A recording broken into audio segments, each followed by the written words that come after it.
Chaque génération a sa sitcom préférée, de Happy Days à How I Met Your Mother, en passant évidemment par Friends ou encore Big Bang Theory. Toutes sont ancrées dans leur temps et ont marqué la jeunesse des générations qui ont grandi avec. Et pour les gens de ma génération, il y a eu That 70 Show.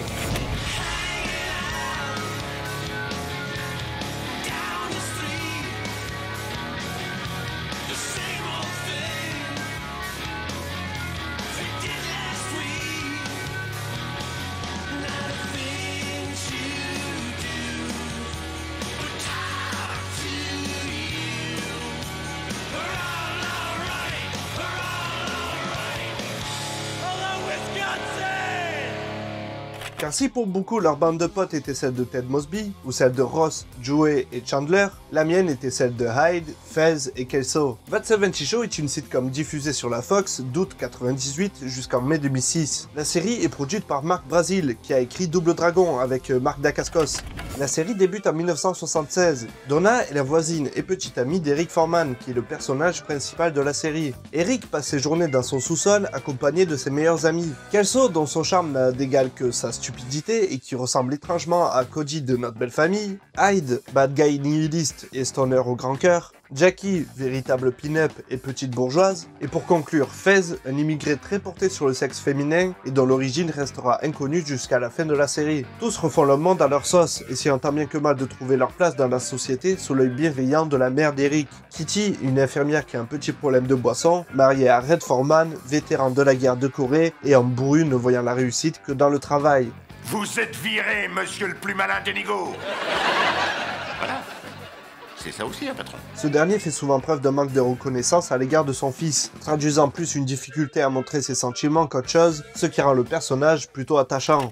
That 70 Show contient les clichés de base de toute bonne sitcom. On assiste à leurs aventures sentimentales, l'évolution de leurs relations, les rapports parfois tendus entre les ados et leurs parents, mais aussi et surtout les changements d'ordre sociétaux qui se sont imposés durant les années 70 aux États-Unis. Cette période est chargée en événements importants entre la fin de l'ère Peace and Love et les débuts du hard rock, les conséquences de la guerre du Vietnam et la guerre froide, la récession économique, le scandale du Watergate, l'arrivée de Jimmy Carter à la Maison Blanche, Star Wars et bien d'autres thèmes qui viendront pimenter l'histoire de base. La série compte 8 saisons au total, mais se concentre seulement sur les 3 dernières années des 70s. 3 années aux côtés d'adolescents qui vont tous devenir des adultes au cours de cette période, et tout ça est mis en parallèle avec la fin d'une ère très spéciale. Je suis friand de sitcoms intelligentes, parce que comme pour les teen movies, il suffit de chercher et ne pas se contenter des sitcoms bas marché pour trouver de véritables perles. That 70 Show est une sitcom de grande qualité qui contient des épisodes un peu faiblards, mais toujours avec quelque chose à dire. Rarement une sitcom a eu autant de talent pour nous montrer plusieurs facettes d'une même pièce. Les leçons de vie ne sont pas toutes pour les jeunes, mais aussi pour leurs parents. Les clichés se déconstruisent d'épisode en épisode, à part pour Fez qui a peu de développement au cours des saisons. Il restera cantonné dans un rôle d'immigré subissant le racisme latent de cette époque. Et même s'il y a beaucoup de sujets importants, comme la perte de ses grands-parents...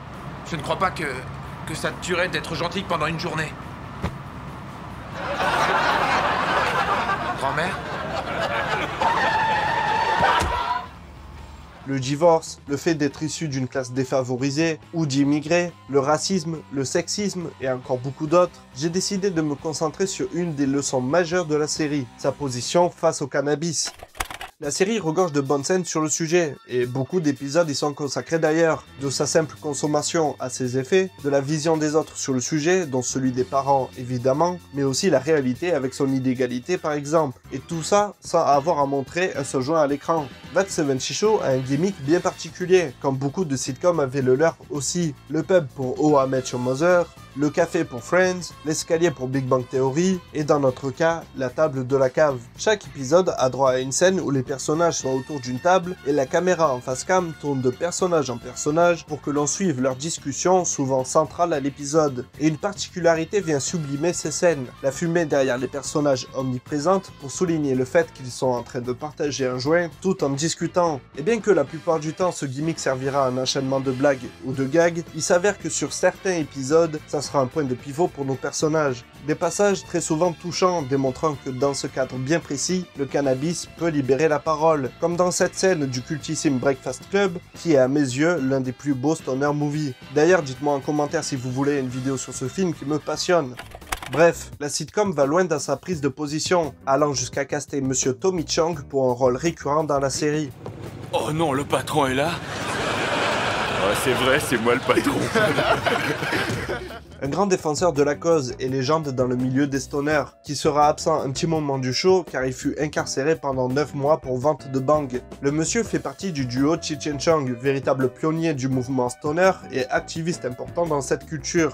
D'ailleurs, l'alchimie entre Tommy Chong et Danny Masterson crève l'écran, sûrement dû au fait que Danny est un gros stoner lui aussi. Je vous conseille d'ailleurs de regarder le loufoque Puff Puff Pass, où il joue le rôle d'un fumeur de ganja se retrouvant dans un centre de désintox. Et si son visage vous dit quelque chose, ce n'est pas pour rien, c'est parce qu'il est le frère de Christopher Masterson, alias Francis de la série Malcolm. Il aura même un petit rôle dans That 70 Show d'ailleurs. Une sitcom intelligente donc, et surtout impérissable selon moi. Comparé à How I Met Your Mother, Friends ou Big Bang Theory qui jouent sur un humour très ancré dans leur époque et qui deviennent toujours plus datés au fil des années, alors que That 70 Show joue sur des blagues intemporelles. C'est une série des années 2000 sur les années 70, donc tout ce qui peut paraître daté est de suite remis dans le contexte de cette période particulière. La nostalgie fait alors le travail malgré la différence d'époque avec la nôtre. Les histoires racontées ainsi que les gags ne vieillissent pas car ils sont déjà vieux. Il sera plus qu'un pauvre gars qui aura une belle poitrine de la taille d'un melon espagnol. C'est une sitcom avec beaucoup de charme, dont je vous conseille les 4 premières saisons en priorité. La série reste bonne jusqu'à la fin de la saison 7, mais l'ultime saison ruine un peu le tout, et la raison de cette fin ratée est tout simplement son succès. La série fut si populaire aux États-Unis qu'elle profita à ses acteurs et à leur carrière, ce qui fait que la série perdra son personnage principal, Eric. Topher Grace ira jouer Venom dans Spider-Man 3, rôle qui ruinera sa carrière bien qu'il continue à jouer dans quelques longs métrages de nos jours. Mila Kunis, qui avait seulement 14 ans lors de la première saison, rebondira quelques années plus tard, et elle deviendra une actrice phare des années 2010. Laura Prepon, après quelques petits rôles dans d'autres séries telles que How I Met Your Mother, trouvera sa place dans la série culte de Jenji Kohan, Orange is the New Black. Wilmer Valderrama, après avoir galéré sur MTV un temps, a vu sa carrière s'améliorer avec des rôles bien différents de ses débuts, comme par exemple dans la série From Dusk Till Dawn, basée sur le film Une nuit en enfer et toujours réalisé et produit par Rodriguez et Tarantino.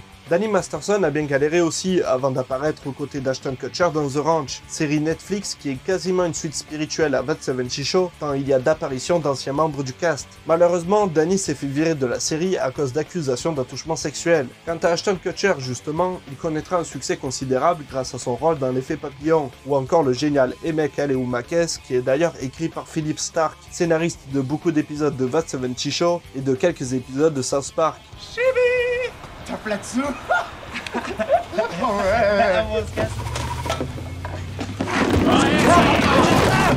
C'est à mes yeux l'une des meilleures sitcoms jamais réalisées, car elle prend à rebours la mentalité des années 70 pour rendre hommage à une culture bienveillante, portée vers l'autre et des idées utopiques pleines d'espoir. Et loin d'être seulement nostalgique, la sitcom s'évertue à pointer les erreurs commises dans le passé pour que l'on puisse améliorer notre présent, chose absente chez ses concurrents qui se contentent très souvent d'être témoins de la vie d'une bande d'adultes insouciants et très souvent apolitiques. Vous l'avez fait boire et vous l'avez habillé en fille?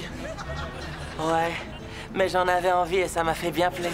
La sitcom s'évertue malgré tout à se concentrer sur les petites histoires entre nos personnages, un peu comme un grand film sorti quelques années auparavant. Le fameux Dazed and Confused, c'est avant tout la petite histoire dans la grande que l'on suit à travers des personnages plus ou moins loufoques et un casting génialissime. D'ailleurs, le show aura une liste de guests impressionnante avec entre autres des apparitions de Joseph Gordon-Levitt, The Rock, Bruce Willis, Alyson Hannigan, Shannon Elizabeth et bien plus encore. Bref, il me faudrait des heures pour évoquer toutes les qualités de cette série, mais je préfère que vous jugiez par vous-même. That 70 Show est disponible intégralement sur Netflix au moment où cette vidéo est bouclée, donc foncez, car la série ne vieillit que très peu et c'est là tout son intérêt. C'est une capsule temporelle d'un temps différent du nôtre, où on peut y voir les prémices des combats menés par les minorités et des révolutions culturelles qui suivront des années plus tard. C'était Ace Modé, à la prochaine.